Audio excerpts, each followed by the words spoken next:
So what I'm going to do is, I'm thinking about the future.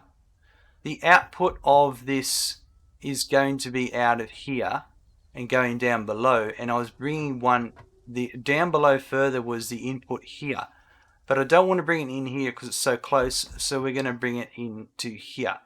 How do I get around there? You just build a temporary bit of an outflow here, so, and then I just go bring up mark one left like that, and then I can connect that to there, and there's my incoming wire, which is absolutely beautiful. And then we'll have there will be a down, the down will go down to the bottom there. We'll get to that in a second. So we are going to do the cable as the last. So let's go here. Cable machine needs 60 wire. So at the moment we're only going to bring one up, but I'm going to build for the future, okay?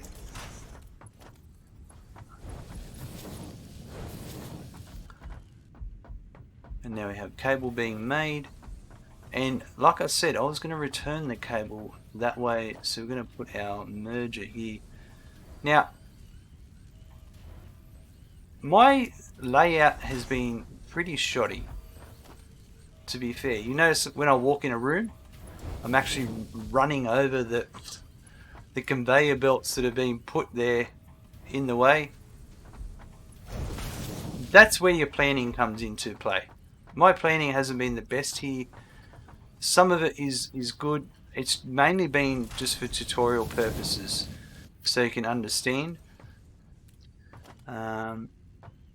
Build our wall down like that to cover that up. Now here's a little trick I like. I'm going to take this all the way down the bottom. So there's my mark 1. You can actually just run down while it's connected. You can jump over things as long as you don't click any mouse clicks. It stays connected the whole time, and you can just run all the way down.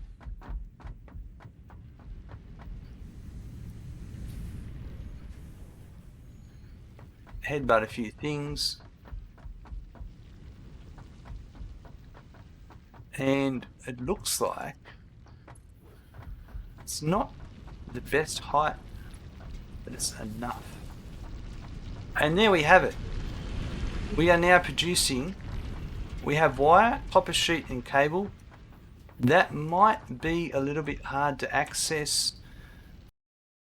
Double ramp.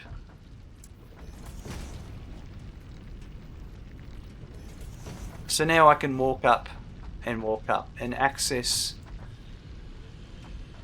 It's not bad for what it is. It's simple. We've just got product coming in. Now you could fancy this up. I haven't done it.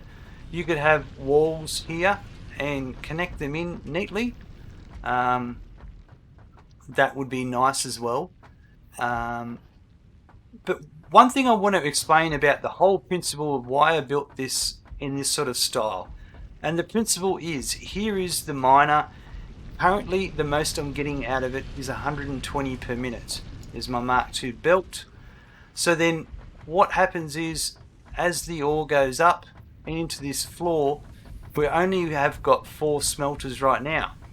But as soon as we get the next upgrade and we can get more ore out of the miner and faster belts, then we can just extend out this way, and then everything works. It's modular, so more splitters and more mergers coming back.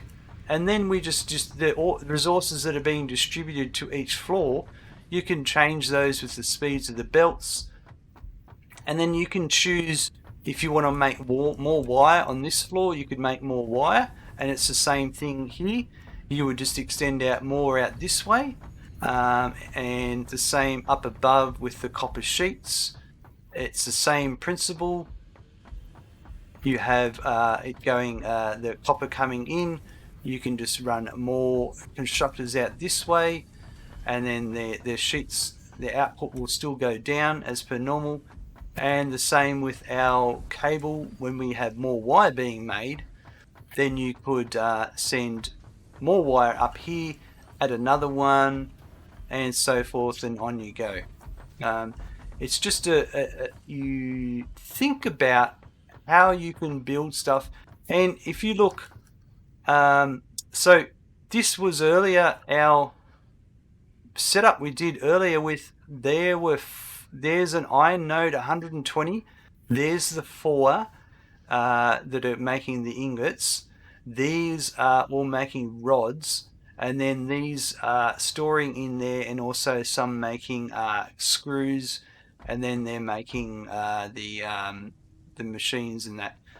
So you can see that there is quite a big footprint on a flat space compared to this footprint was a 1, 2, 3, 4, 5 by 1, 2, 3, 4, 5, 6.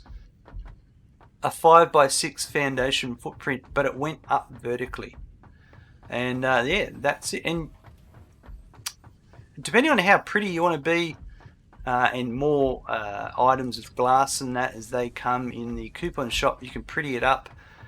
We'll refine the mechanism to get in and out of the building later, but we just used ramps because it was simple, it works, and that's now I have copper automated, and that helps me lead into the next kind of thing we're going to get into shortly.